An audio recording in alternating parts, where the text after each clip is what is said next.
So, good morning, everybody. Welcome to our day two English language development standards for leadership. And whether you're currently in leadership or developing leadership in your building, we are really glad to have you here. I am adding to the chat the link to our handout, which includes the first session slides as well as today's slides. So if you want to catch up with us, scooch on through those until you get about halfway through and you'll see a slide that says day two.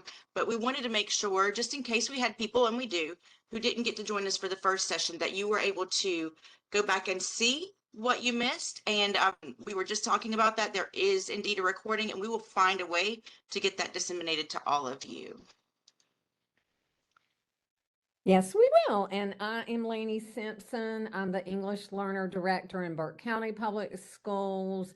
If you don't know where Burke County is, it is right on I-40 West, halfway between Hickory and Asheville. And I am delighted to share with you today and learn from you as we dig into the ELD standards for leadership. And my name is Tamara Coburn, and I get to serve as the lead ESL teacher for Winston-Salem Forsyth County Schools. I feel like we're pretty centrally located, so we are also right off of 40, but where 40 meets 52. So in a really good place to get to us if you want to see us, come by.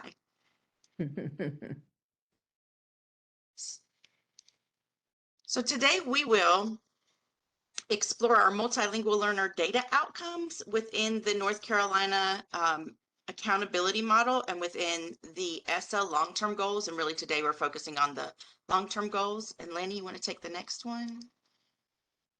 Yeah, and we are going to look at how to leverage ML data in our school improvement planning and leverage the North Carolina Standard Course of Study and the associated resources in order to impact our multilingual learner outcomes as far as instruction and assessment goes. Excellent. So welcome back to day two. We're really excited to be here. Yes, we are. And so from last session, we invited you to explore some modules in our ELD Canvas course that you can find on Canvas. And we invited you to explore the self-study learning checklist and mapping and unpacking. And just think about how you might use these modules or what might be your future plans to use the modules. So has anyone had a chance to explore mapping and unpacking that's housed in our ELD Canvas course? And or just have you thought about how you might use mapping documents that map the ELD standards to content standards and the unpacking documents, which really bring clarity to the ELD standards and involve snippets of instruction of the instructional process where you with examples of how you could use those. And so Melissa says she loves the mapping documents. Glad you do. It's a great way, a great piece of information to use, particularly if you're co-teaching or you're trying to pre-teach information and front load your students to be prepared for their content classes. Yeah, Melissa says yes in all caps. Awesome. Okay. And so today we are, excuse me, just a minute, there we go. So when we met 3 weeks ago, we dug into the school performance grades and we talked about how English learner progress impacts the school performance grade. We also learned how to look at the school report card through the lens of subgroups. And so today we're going to turn our attention to reducing the achievement gap between English learners and all students. And I'm using the term English learners because that's a policy-based term. Sometimes we'll alternate between multilingual learners and English learners. And so, as I said just a moment ago, we previously examined the accountability model in terms of indicators for school performance grades. So now we're going to turn our attention to federal long-term goals. These goals were all designed with the keeping in mind of reducing the achievement gap. And so you'll notice that English learner progress down there in our turquoise rectangle is one of the goals. And if you notice on the slide, there are 3 indicators for grades 3 through 8, which would obviously be the reading 3 through 8 EOG scores, the math 3-8 EOG scores, and then you drop down and see the English learner progress. Those are the 3 indicators for elementary and middle schools. And you'll notice that we have 4 indicators for high schools. And it's also important to notice when we talk about ELD progress, we're talking about all grades K through 12 and not just accountability grades of 3 through 5 or 6 through 8 or grade 10 for high school. Okay? So let's head to a tool that is super handy to examine whether or not a school even has a long-term goal. It all hinges on having a subgroup of 30 kiddos for the indicator. So we're going to take a look at Forest Hill Elementary. That's a school in my district. There we go.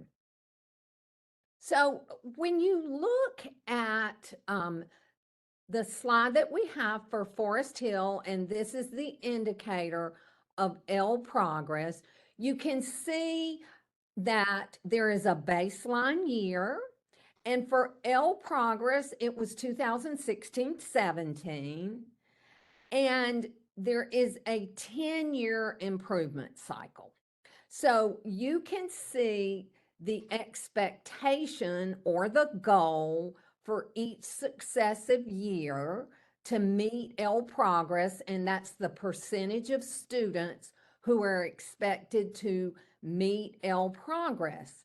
And so if you'll notice the green cells to the right, yep, down there at the bottom, those are the actual results. So for example, for the year 2017-18, the goal for Forest Hill was to have 26.4% of ELDs in grades K through 5, remember all grades, meeting their annual progress goals.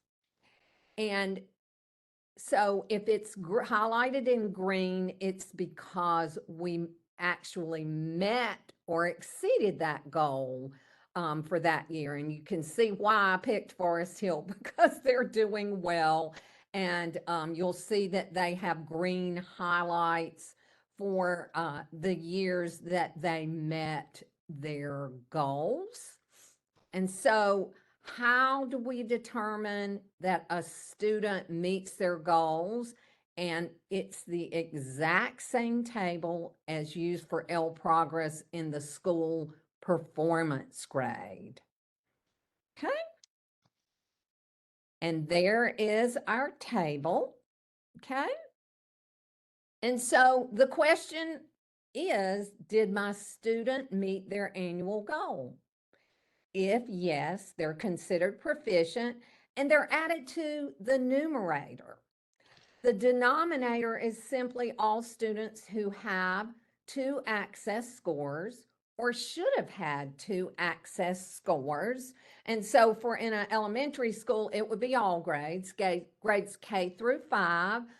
However, keep in mind, year ones, such as newcomers and kindergartners, don't come into the calculation because they don't have 2 scores. And so just keep in mind that the major difference is that for the school performance grade, we only look at students in grades 3 through 8, the accountability grades, at elementary or middle, and then grade 10 for high school. But for the long-term goals, every English learner is included in that fractional calculation. So, for example, at Forest Hill Elementary, we were looking at K5Ls who had 2 scores, not just grades 3 through 5, which are the accountability grades for the school performance grade. Okay. And Tamara has dropped the link into the chat for that contains the table that sets goals for students based on their initial access score. Okay. Do we have any questions at this point? Some of you may have already seen the long-term goals table, and we're going to go in and explore in just a moment. Okay. Okay. So as I promised, we're going to have some work time where you get to go and explore the long-term goals for your own context. And so Tamara has, if you will I drop. did add that one. Okay. So you've already dropped the long-term goals reporting tool link in, and that's where you are going to go to explore your own context. But before you head there, let's take a look at some guiding questions that I want you to keep in mind as you're exploring your long-term goals and how your school did. Okay. And so we're going to take that deep dive into long-term goals. And so let's keep in mind, let's ask ourselves the questions. How is that going to help me guide professional learning as I plan for next year? How will it help me to work with teachers, other school leaders, families, to provide guidance on language development for our MLs? How can I support teachers in designing and enacting linguistically and culturally sustainable curriculum instruction and assessment through the lens of those long-term goals? And how can using these promote collaboration among district and school leadership, content and language teachers, specialists, support staff, students, and families? So pretty much collaboration amongst the gamut of stakeholders, if you will. So we are going to have some work time to explore, and you are going to take a few minutes and explore your long-term goals right now individually. And then in a minute, we'll go into breakouts to have discussions, keeping in mind the guiding questions. And as you explore, if you have a question, feel free to unmute and we will do our best to answer. Remember that you're not going to have a goal if you don't have a subgroup of 30. So if you don't see L progress, it's because you don't have a subgroup of 30. And the same goes for the other long-term goals of reading and math. But in all likelihood, you will have a subgroup for those. I'm just going to take a brief minute to remind everybody that some of us might have sort of a data trauma response. So if that's you, we're here to help you as you take a look at this data.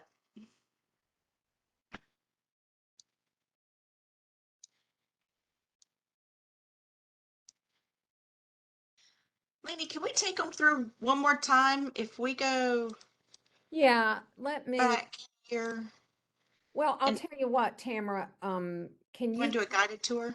can you go into the Hmm. tool itself? Hmm. So Okay, once we're here, right. And you're going to select your school system, whatever county you're in, and then whatever school is applicable. If you're at the district level, you're still going to select a school and you'll just visit your various schools. And then the goal, you're going to select English learner progress if you have that goal. And you may have, and you more than likely have a reading and math goal.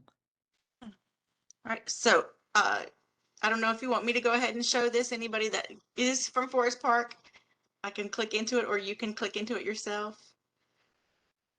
Okay, Tina, if you don't have it, that's like Laney says, probably because in that particular school you don't have um, 30 students. And I don't know if you could find a different school in your district that might have more.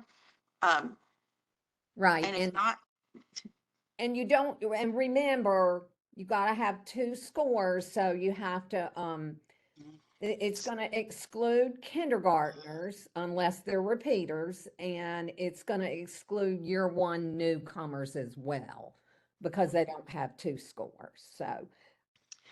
so I, Tina's at a charter school. Kiana right, says maybe the same. And so okay. if we're looking at people with the subgroup that is too small to have the English learner progress, keep in mind that the English learners you do have still show up in these progress goals.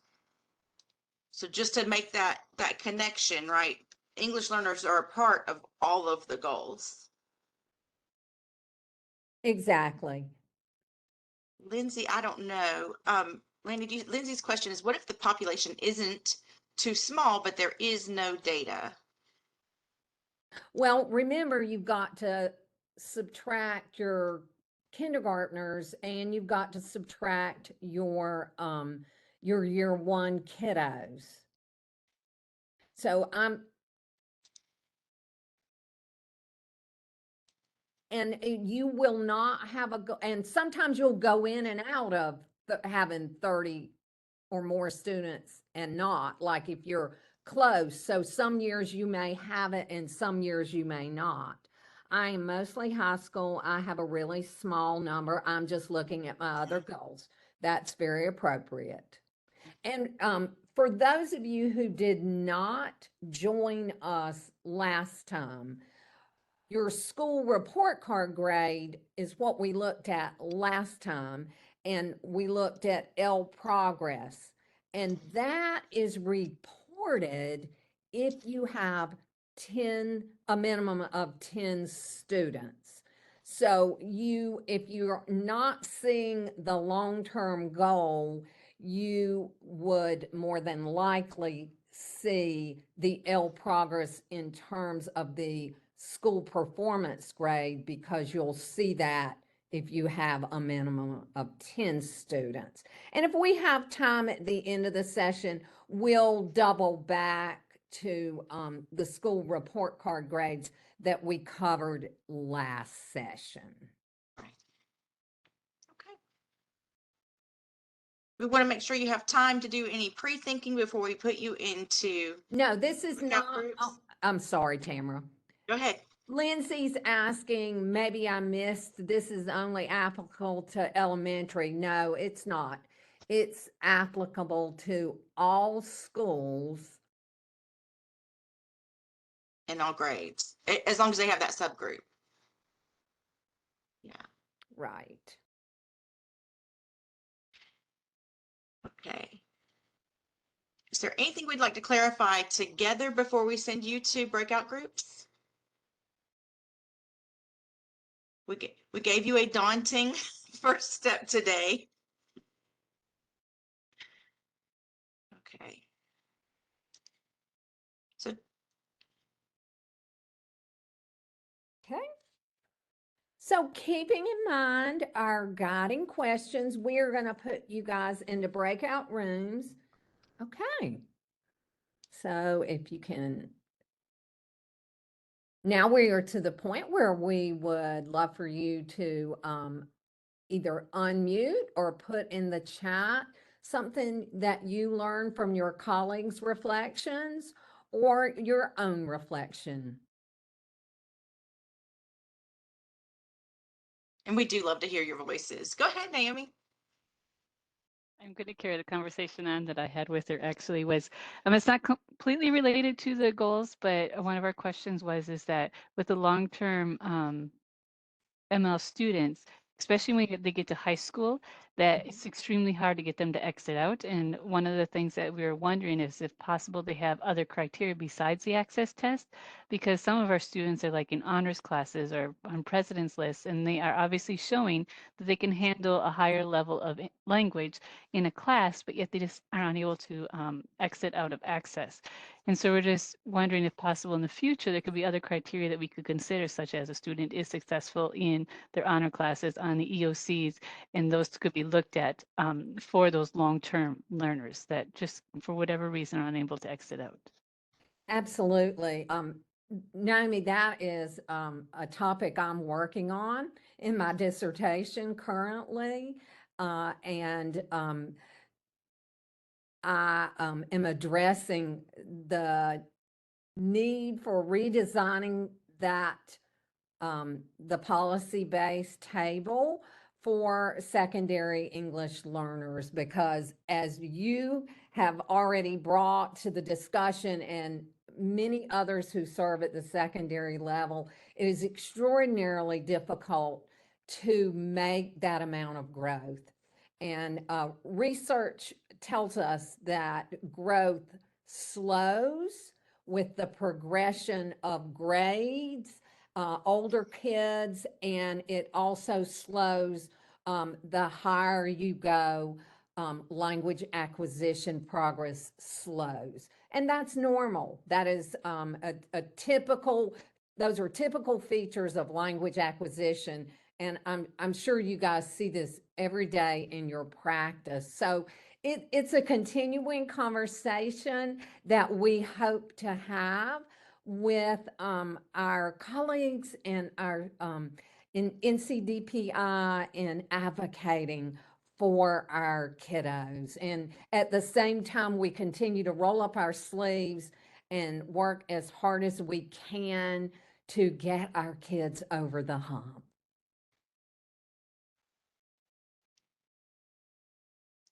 Anybody else with a hand up? And we'd love to hear from you. I heard some just absolutely wonderful conversations. And feel free to borrow from your colleagues and let us know a good idea you heard or a good point that you heard in your conversation.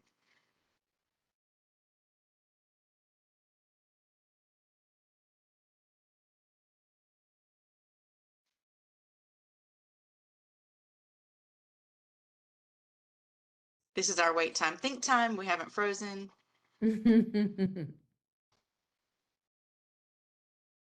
Oh, Naomi's back. Go ahead, Sorry, Naomi. yeah, just a clarifying question, because I think I missed the first part. I couldn't enter right on time.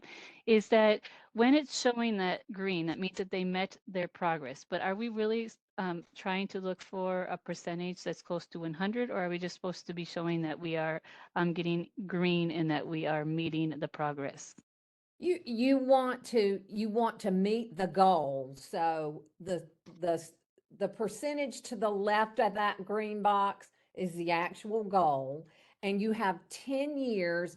And if I remember correctly, DPI set that 10-year goal at, was it 60%? I'm trying to remember, that may I be. don't remember that. there's an annual increase of, is it three? I can't see. Let's see. Is it 3.47%? Yep, 3.47% annually is the expected increase in the percentages of kiddos who meet their access goals. And at the end of the 10 years, it's whatever, it's school specific. So if your school's baseline year, so Forest Hill, for example, their baseline year was 22.9%. And Okay. so then every year, an added 3.7% of kids need to meet their access goals. And it's based on the baseline for your school is based on how your school performed in 2016-17. And then whatever that end goal is at the end of 10 years is kind of like the golden egg, if you will. Does Right. that make sense?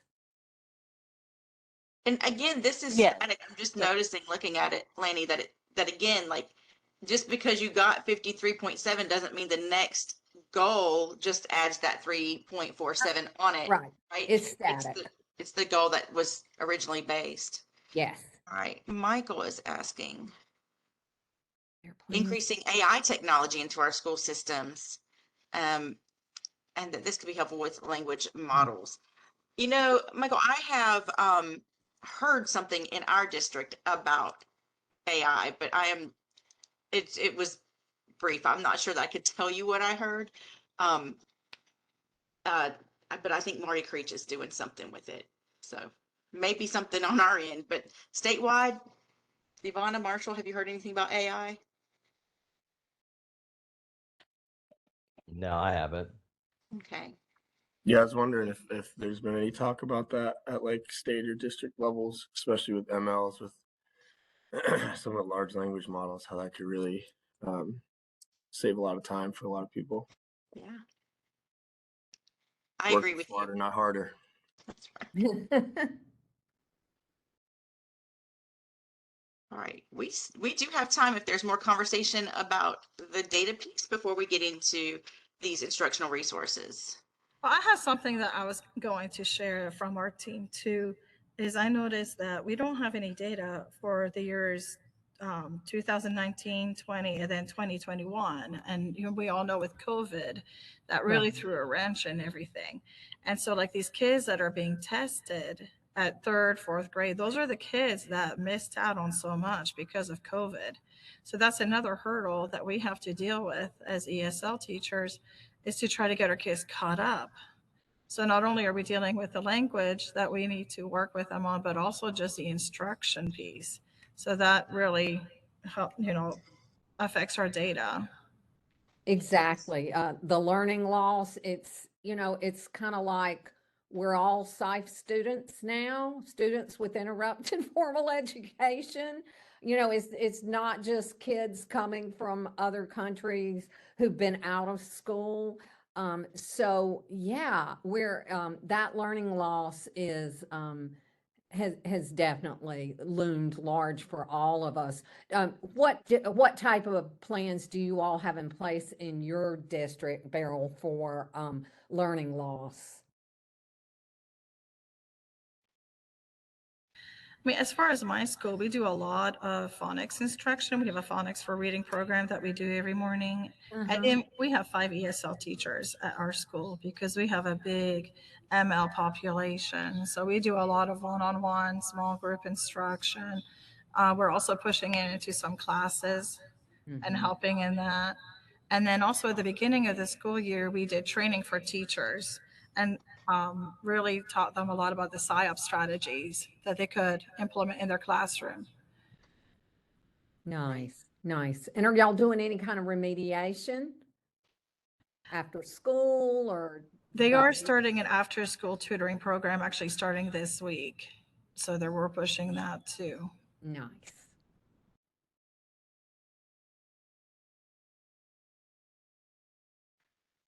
Anybody else?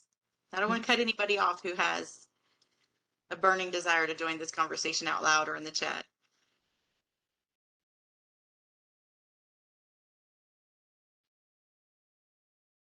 Okay, well, we're going to switch directions right now and turn our attention towards the resources available to you as school leaders and as teachers of multilingual learners.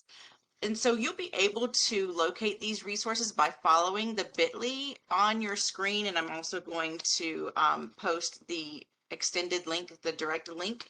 So the bit.ly, if you want to memorize that, that's great. This is set up as a Canvas course, but it is outwardly facing and open, so you don't have to join a course. You can just bookmark it and then come back to this over and over again. So that's one of the things we hope you do is take a moment to bookmark this resource.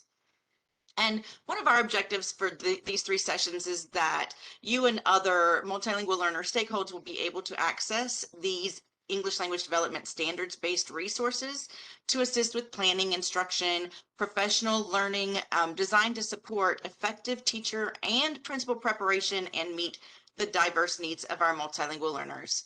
So just a little bit of background on this. This got adopted by our State Board of Education in March of 2021, and we are operating under this awareness that multilingual learners are best served when they learn content and language together in linguistically and culturally sustaining ways. So these resources can, again, guide the development for curriculum and instruction of multilingual learners. And if we use these English language development standards and together with the cross-disciplinary academic content standards and practices, then that's how we're going to be able to understand and address the needs of multilingual learners as they move towards the end of their high school careers and into what their next steps, their college career and civic readiness. So a few things about this framework, and we really get into this, we dig deeper in session 3 than we're going to dig now, but we do want to point out some of the resources that we think are really useful to you. But these English language development standards weave together 4 big ideas, 5 standard statements, 4 key language uses, and 2 communication modes. So that's a lot. Take a minute to recognize that this can get layered and complex. So we're going to spend this session, and like I said, more of day 3, looking at how these English language development standards, the framework, and these resources can support multilingual learners in your context. So let me know if you got there to the Standards Hub. Did anybody need a little bit more time to grab it and get there? Okay, so you might be juggling 2 screens a little bit as we move forward. Let me know if you need me to slow down for you. One thing Lanny and I want to really highlight is that the English language development standards and all of the resources are really organized around these 4 language genre families: narrate, inform, explain, and argue. And we want to say that and point out these 4 words because no matter how complicated it gets in the next hour, or anytime you're looking at these things, if you come back to these 4 words, you're going to find some firm footing: narrate, inform, explain, and argue. So we've said it several times. If all teachers or educators take away is these 4 words, I think that it's going to be an amazing start to everything that can come next. I have heard people say, WEDA is so complicated, these English language development standards are so complicated. And look, I'm going to tell you that's not wrong. When we talk about all the ways we've layered things and then all the individual needs of these students, they are not the same. And so it does get complicated. So again, we really find that these 4 key language uses can create a foundation for all of these resources and to begin that support. So I invite you to take a look at these 4 key language uses: narrate, inform, explain, and argue, and put into the chat or unmute and say out loud, which of these 4 do you readily notice in your school's context, maybe yesterday or today?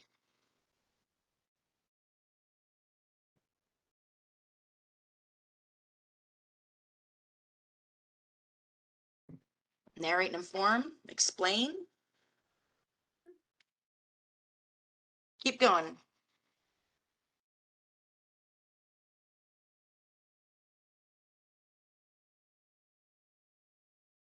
Narrate and inform, We're seeing a lot of inform. Explain and inform, Mhm.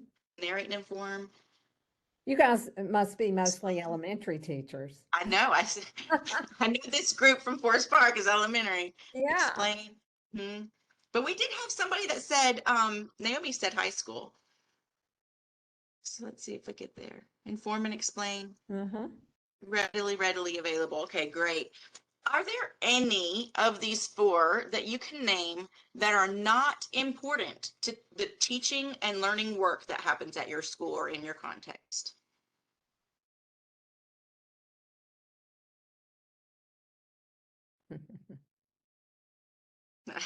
Thank you, Kelly. I hope that is the right answer. That is the answer I wanted, Kelly. Thank you for saying no, they're not. And I think that's the idea here. Naomi, you are correct. I don't think that we're taught well how to do these things, but these resources dramatically change the support that teachers have for helping students do that. Absolutely. And I agree, argue is probably the most difficult one to teach students to do well. It particularly, if you look at the key language uses that are most prominent, argue is extremely prominent in grades 4, 5, and above. And so we know that it takes a lot of our real estate of instruction, if you will, to use that metaphor, to be able to argue. And that persuasive writing that really starts in middle school is huge for the language of argue. And Honestly, even at those the beginning ages of that, the grades 4 and 5, if we're helping students learn to question what's presented to them as facts, we're talking about media literacy and just being able to understand whether an argument stands on its own merits, that fits into argue. Whether they're just interpreting it, that's part of it. I cut you off, Lainey. Go ahead. Tamara, you're absolutely right. And I would like to add that in the younger grades, the way that we see argue is opinions, expressing opinions. That's how it begins, and likes and dislikes even in kindergarten. So so it's there and it builds, and you guys are right. It is difficult to teach, and it takes time. It's developmental for sure. And Michael says a lot of emotional learning is needed on top of that. And yes, we definitely are focusing a lot more on the cell side of things in instruction than we used to, for sure. That's true. So I've gotten you, I believe, to that Canvas page with all of our resources, the Standards Resource Hub. And I'm going to invite you to take a look at the mapping document. So you're looking for this icon. It's at the same bit.ly. And then dig into mapping. I'm going to give you a brief tour and then let you have a little bit of time to explore. But one of the things I love about this is mapping is really supporting the North Carolina English Language Development Standard Course of Study by integrating language and content specifically. So we have made and mapped these every single core content standard to a language expectation and the support for teachers to scaffold language within that. So here's what it looks like. In this case, our language expectation is grades 4, 5, social studies, argue expressive. I'm glad we picked argue because that fits into the conversation.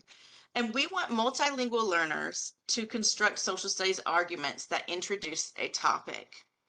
And so what we'll be able to see then is how that fits into social studies curriculum from grades 4 and 5.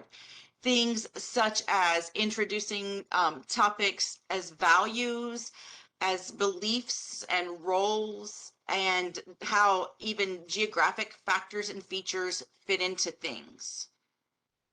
So what if every single content standard had support for integrating a language focus?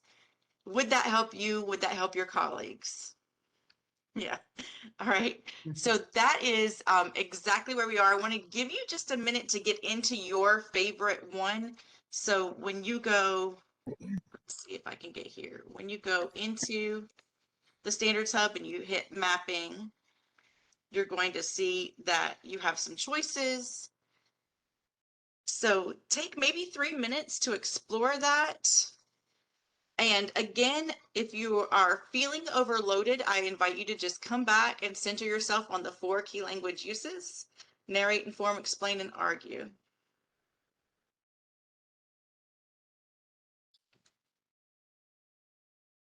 All right, are there any thoughts on what you're looking at with this mapping document? Can you imagine ways that this would support all educators of multilingual learners in your context?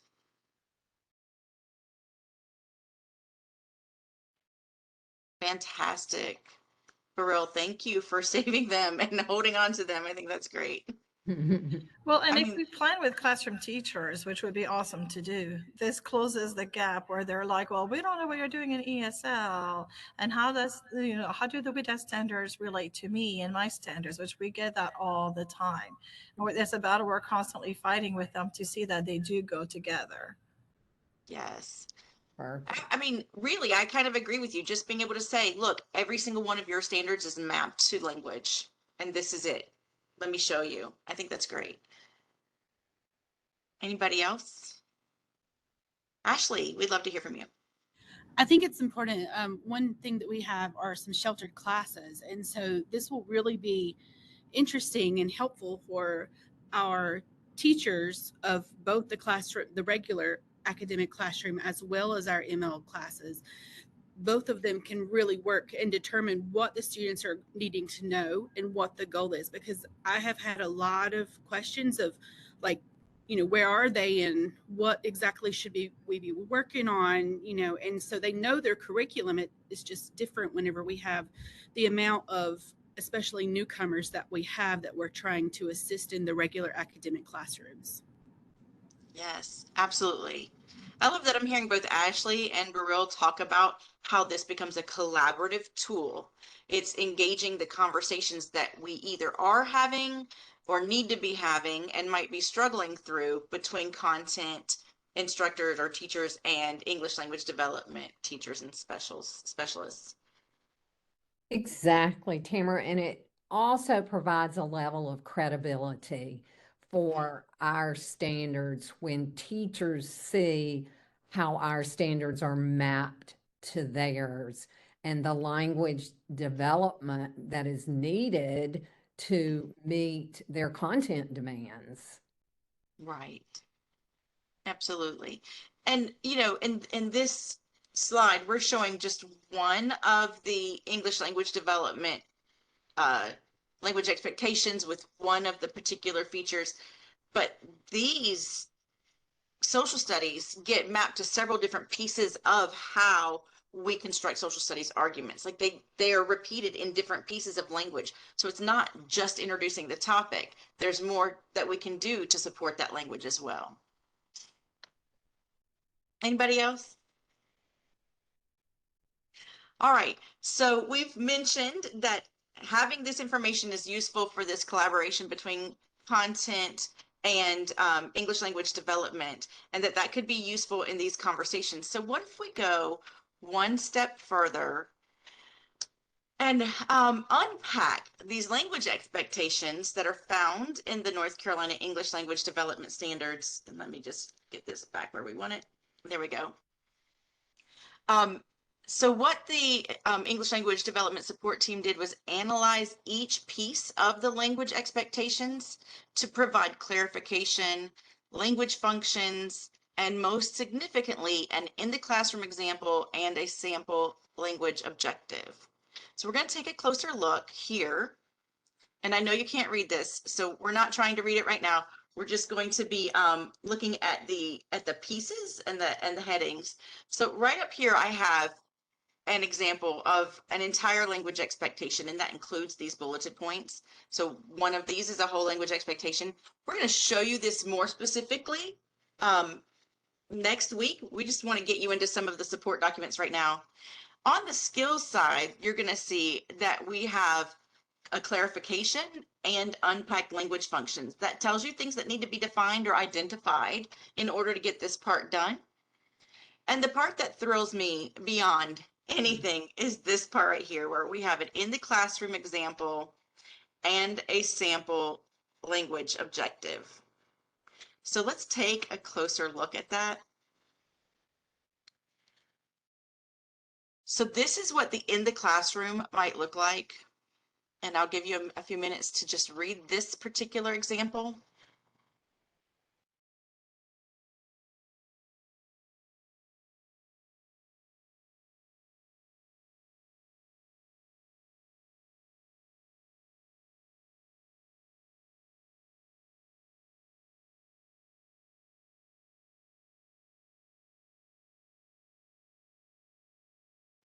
Now, remember in the earlier example when we mapped it, we were talking about social studies, argue, express. We needed students to be able to introduce topic.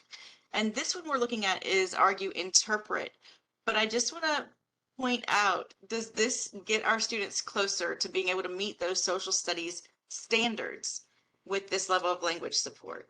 How do you feel about that?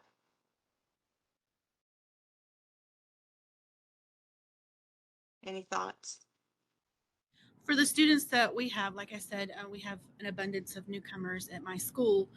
One big thing for them is that they are super, super strong in creativity.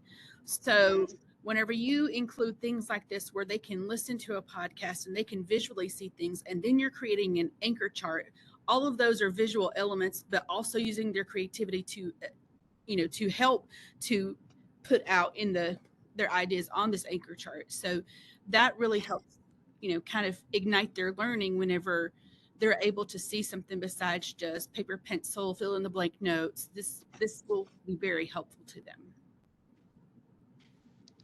And then the other piece that I want to point out is this sample language objective, and that goes along with what Ebeth just added about how these same sample language objectives are really useful.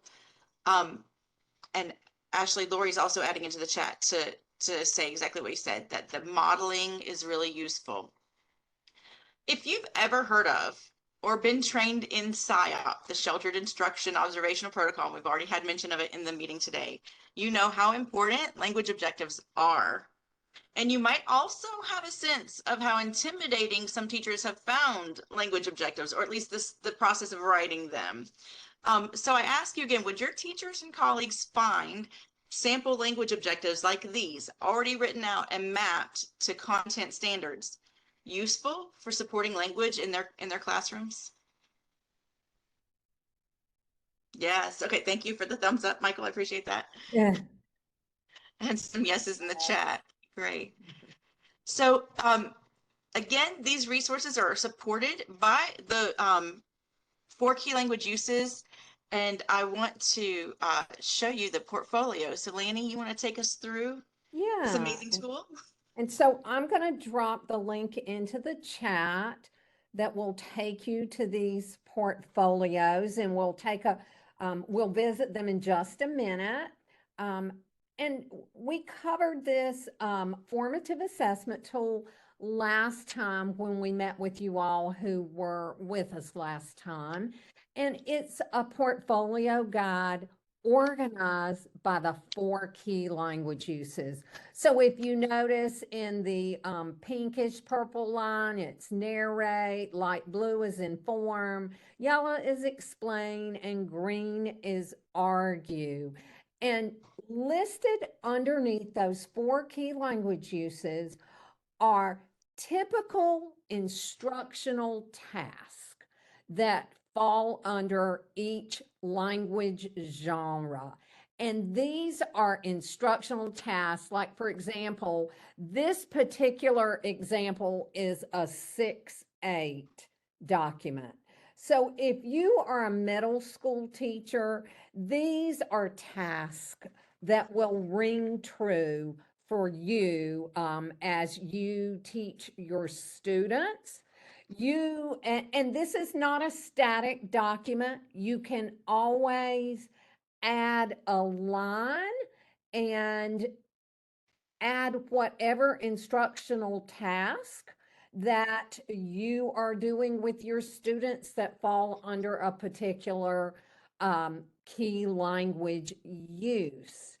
And so what we basically did, WIDA developed these snapshots of typical instructional tasks that students in a grade band do that fall into the 4 key language uses. And we were like, oh my goodness, this is so intuitive. And as Tamara reminded you, if you just remember those 4 key language uses of narrate, inform, explain, and argue, it is a fantastic entry point for teachers. They make sense, they're intuitive. And so language that is produced, how does it fall under one of these language genre families? And so we simply took the snapshots and that's the left-hand portion, leftmost column of the document. We took those straight from WIDA and we added columns to the right, quarter 1, quarter 2, quarter 3, and quarter 4, and gave teachers blocks to enter a date where that particular instructional task was completed for their students. And we felt like these would be a great guide for a language portfolio. As you guys know, in the field of English language development, we only have one major assessment, the access test. We don't have benchmarks or check-ins like content areas do. And so we were really trying to come up with a formative tool that would help you as you begin to orient your instruction in terms of the 4 key language uses and the ELD standards framework, something that would be very intuitive. Some of my teachers do a manila folder for each kiddo and staple or tape this, the guide on the front of it. Some of my teachers are doing digital portfolios, and some of my teachers are doing both because capturing speaking is beautifully done digitally, right? And so this is a tool that we think you will enjoy using with your students. And so what we'd like to do is to take 2 to 3 minutes and dig in to the portfolio guides organized by key language uses. And I want you to think about how you might use that tool within your own practice. Can I share what we do at Forest Park? We would love to hear it. Sure. So we use it as an assessment tool. So Mhm. each quarter we send this, depending on what kind of key languages we have used during our lessons in that quarter. The goal for us was to use 1 key language use per quarter, but we have included all kinds of, so we have put each one of them like checks on the ones that we specifically, we leave blanks, the ones that we haven't touched, which is, it would be impossible to teach them all in all quarters. Sure. Yes, to cover all, especially in the math ones. Those are hard to fill, but that's what we do at Forest Park. Thank you. And we added some comments for the parents as well at the bottom for each one in the last quarter. Nice. Yeah. So it's not just between teachers, ESL teachers and content teachers. It's also going home to parents. Yeah. Very nice. The progress reports. Yeah. Mhm. And this is a great tool for co-teaching because it doesn't have to be just work that's done in the ELD classroom.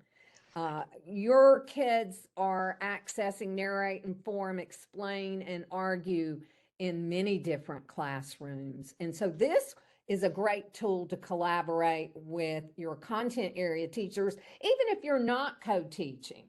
but you could be like, oh, can I have a copy of that particular instructional task? That would be fantastic for my kiddos' language portfolio. And it just builds that relationship between you and the content teacher.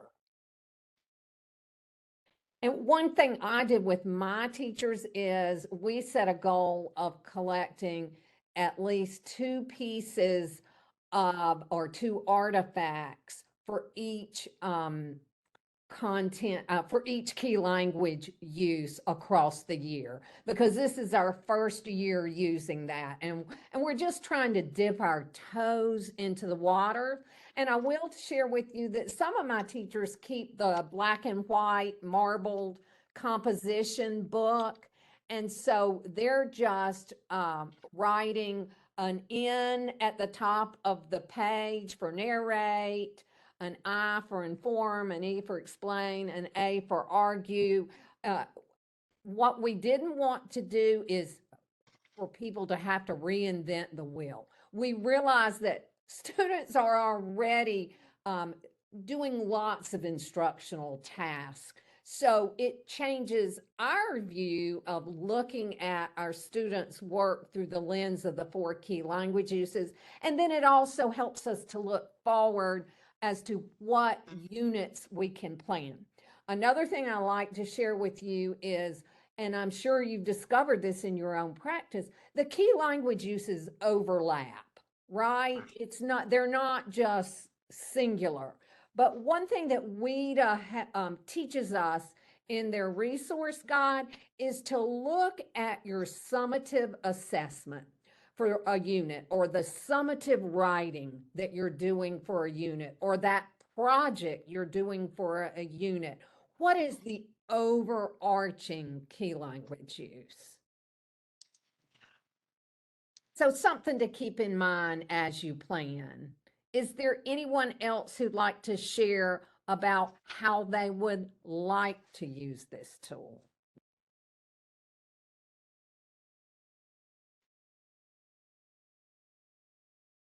Okay.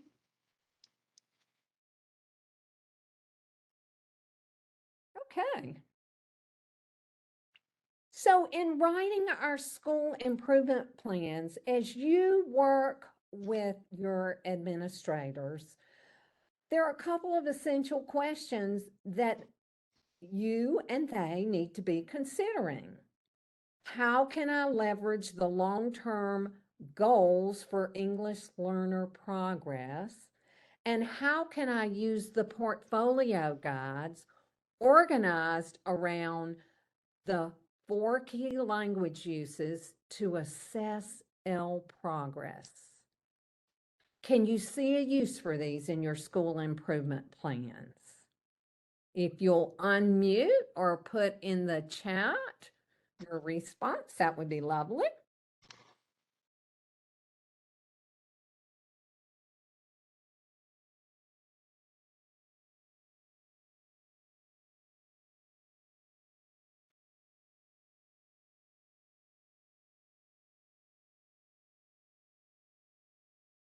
How will you make visible those annual percentage long-term goals to your teachers and your colleagues?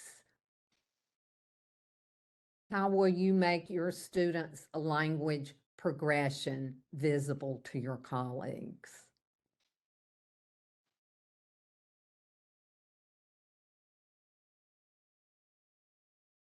It's an interesting question, right, Laney? Because in this group, I believe we still have several different roles, right? So we have maybe some district level coordinators and administrators, and then clearly lots of teachers. So how do we leverage up, as the teachers leverage up to our school leadership? And as school leadership, how do we leverage out, like umbrella for the whole school building? I think that's a very interesting question. It has so many different directions to it. Absolutely. So you want to be sure you're making visible to your colleagues your annual long-term goals. You know where to go now with the long-term goal tool, and it's so simple to use.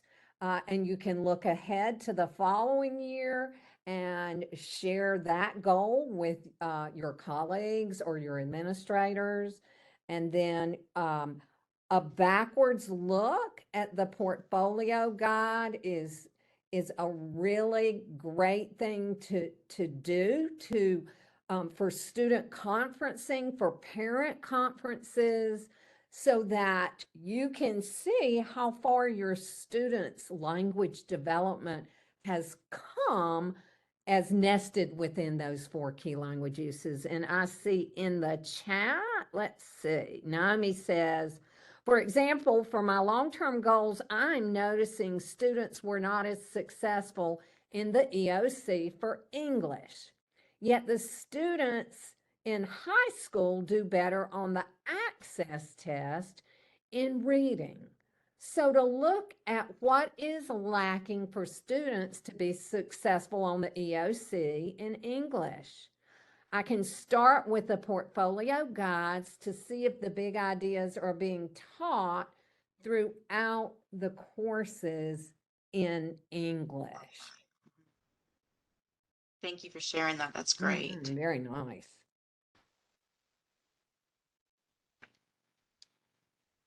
Anyone else? Okay.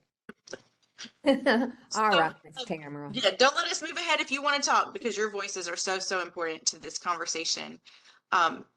We also want to share with you some tools, and in particular one tool for an instructional walkthrough and look for. And whether you are the school leadership or the ESL colleague in the school building, we hope that this part of the conversation might give you some ideas for identifying strategies to synthesize the best resources for content and language learning. So let me add these links to the chat, and there are 3 here, but the main one is the first one, the walkthrough tool itself. And I'm not pulling the whole walkthrough tool, I'm just pulling a few things that really seem interesting. These come from the WEED e-learning course, which is available for free to all North Carolina educators. This e-learning course is called Leading for Equity Classroom Walkthrough. So if you want, I think it's a 1 or 2 hour course. It is not very long. It's asynchronous, so you can do it with your team or on your own. And whether you take the course or just take a look at these resources, we hope that you can grab some of these salient takeaways from these resources to support your needs assessment for instructional development surrounding equitable teaching for multilingual learners. And we're going to focus here on, of course, our North Carolina English Language Development Standards and basing instruction in those standards, language and literacy across the curriculum, student-led conversations, and complex thinking.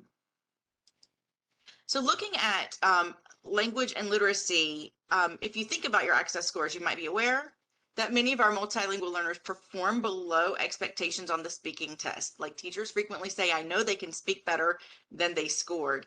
And so one of the things I think this might help with is that when teachers learn to scaffold student sustained academic talk, I imagine we'll see an increase in the scores on the access test too. Other strategies in this section include encouraging the use of home languages and multimodal communication in the service of learning content. And to that end, planning with these North Carolina English Language Development Standards and language expectations can offer supported language and content integration for all students. And there's something I like to call collaborate to integrate, which just goes back to the conversation we just had about setting educators up for successful conversations about this intersection between language and content. So another part of this look for is teaching through student-led conversations, which includes building school-wide routines. So this year in our district, we've shared a speaking routine called QSSA, a writing strategy called kernel sentence expansions, and we've shared this kind of pretty widely throughout the district with professional learning committees, grade level meetings, and even entire faculties. And I just offer this up because sample strategies that can be easily implemented across the core curriculum in any of the contexts, any of the grade levels, is one way to help support these student-led conversations, because we've created routines that we're adopting as a school, and then allow the students to collaborate within those content conversations. And one strategy that we recommend for any teacher supporting multilingual learners is to give language away. I can set my students up for success when I give them the language they need to be successful. I frequently ask, what does a fourth grade mathematician sound like? And what that sounds like, I need to give away so that they can mimic and then own that language.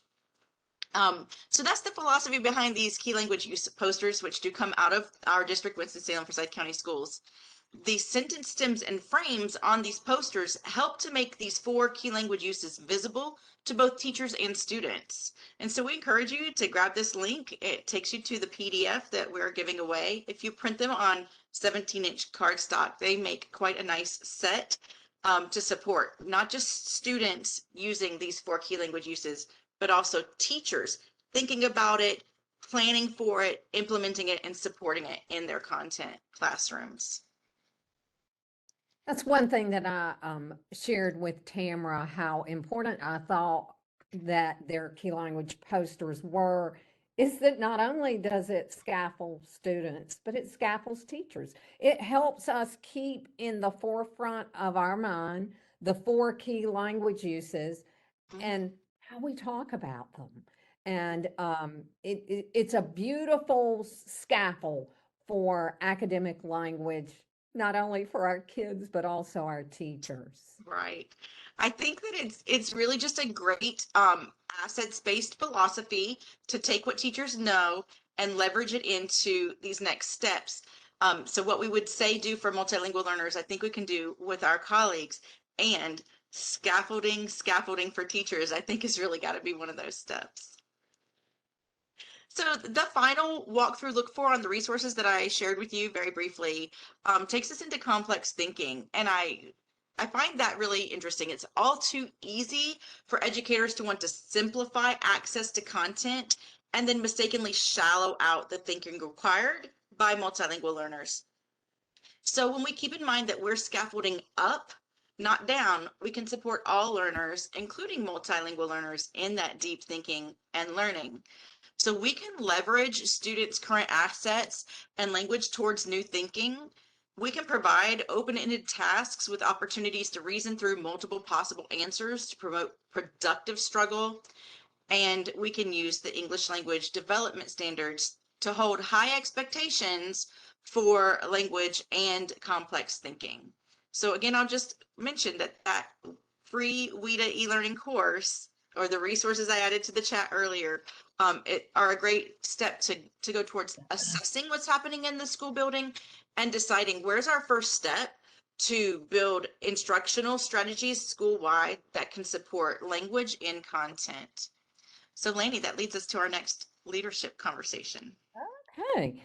And so let's remember our guiding questions that we've done previously, but rather than framing those guiding questions within the context of long-term goals, let's think about the walkthroughs that Tamara just shared with us, looking for number 1, language and literacy, number 2, student-led conversations, and number 3, complex thinking through applying rigorous ELD standards. And I think we can all agree that the standards are far more rigorous than what we were accustomed to with the 2012 version. Much more detailed, much tighter aligned to content, and much more direction for our own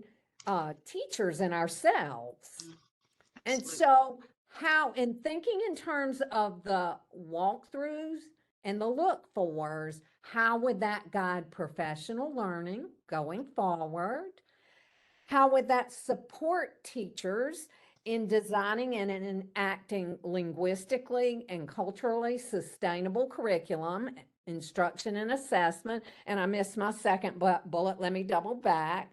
How would it help us work with teachers, other school leaders, and families, all of our stakeholders, to provide guidance on language development? Then we did supporting teachers already. And then finally, promoting collaboration among all stakeholders, content colleagues, administrators, specialists, students, families. So what we're going to do next is we are going to head to breakout groups, and we're going to have our leadership conversations, keeping in mind those look fors in instruction embedded in the ELD standard course of study. So Marshall, if you will get us into breakouts, and we will project up the leadership conversation guiding questions again. All right. And I'll go ahead and pause the recording. Yes, so again, we invite you to unmute and share out any striking takeaways from the conversation. And I'll just say again, one thing I tell students when I'm teaching multilingual learners is it doesn't have to be your answer, but the best answer you heard that you want to share, and that way we can borrow language from our colleagues. So please feel free to tell us some of the big ideas or striking takeaways that you got out of that conversation.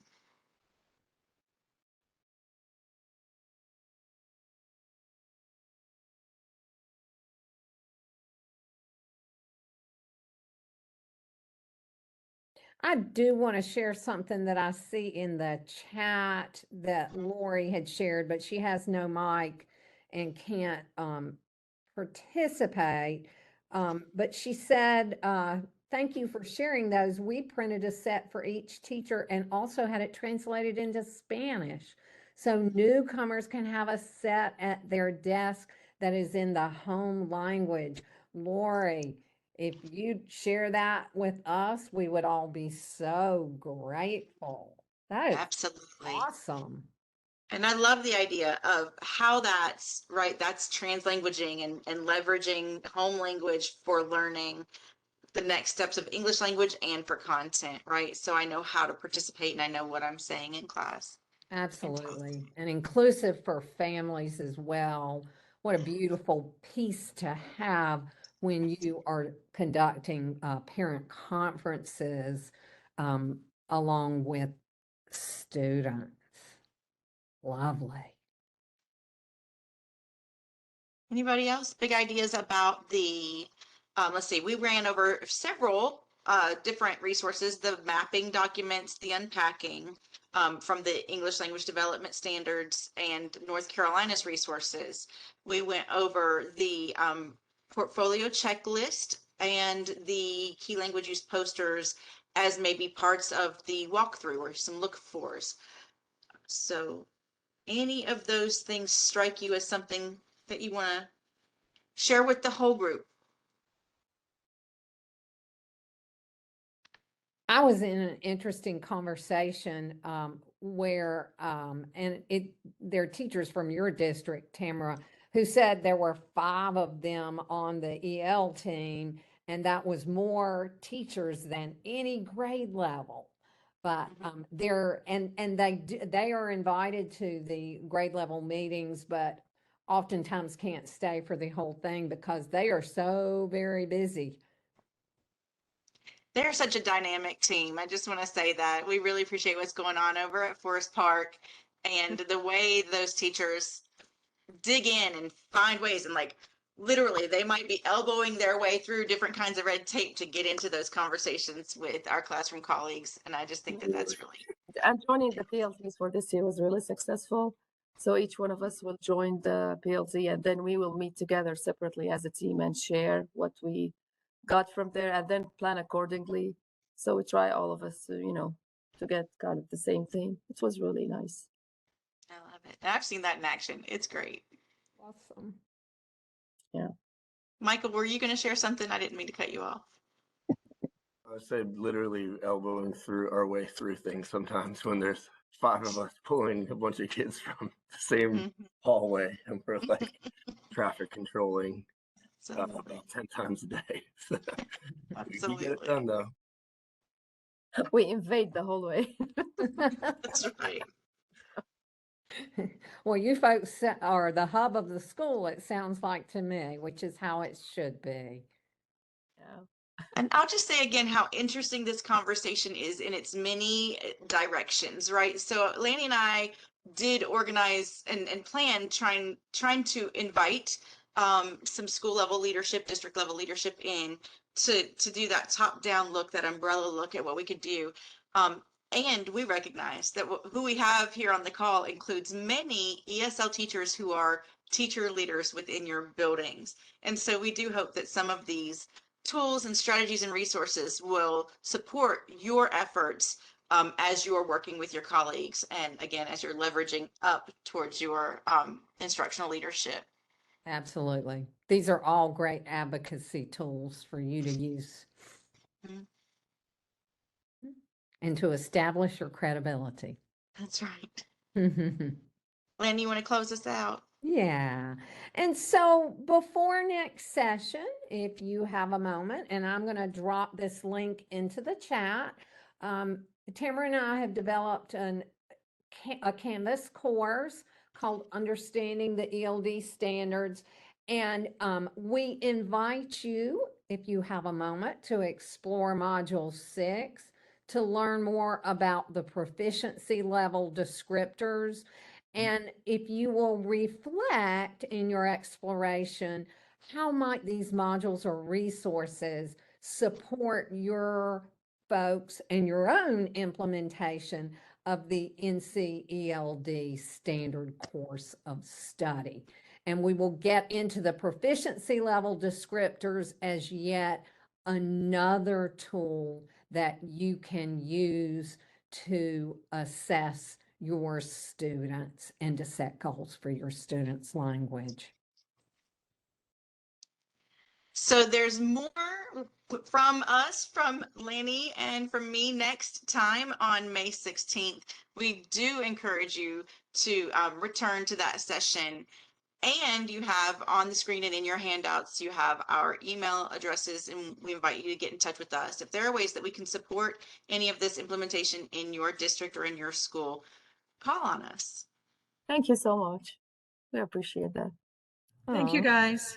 Absolutely. And if you guys were not with us for the first session, if you want to connect with Tamara and me to continue the conversation with regard to what you missed, we can get the slides to you, and we can have, we're happy to have a rich conversation with you guys on school performance grades and how Progress impacts school performance grades and what you can do to leverage that with your administrators and your colleagues. Thank you all. Kelly, thank you for that. That helps us feel that we're on the right track and accomplishing some of the goals we set out in designing this course. So thank you. Oh, Kelly, I often say to my teachers, I know you're a Lone Ranger. Most of my teachers are the sole teacher in the building and not full-time, but itinerant. And it's so important for us to support each other.